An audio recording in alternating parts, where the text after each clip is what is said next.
Supreme Court Justice Coney Barrett is returning to the Mid-South. The 1994 Rhodes College graduate returns to the campus on Wednesday.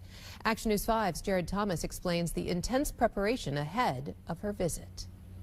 Here at Rhodes College, where they'll be having a special guest on Wednesday, Supreme Court Justice Coney Barrett, who will be making her way back on campus. Now, Barrett is also a 1994 alum, and the college is already prepping for her by adding more security.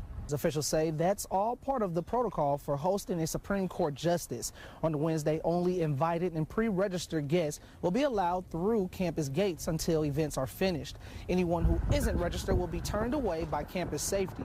Now, because registration filled up so quick, the college will offer a live stream of Justice Barrett's appearance at 2 p.m. in the Blount Auditorium. Other campus events like a Harvard Glee Club lecture and performance scheduled for Wednesday will continue as planned. Now, Rhodes says they're excited and they appreciate the community flexibility by hosting this event. Reporting in Midtown, Jared Thomas, Action News 5.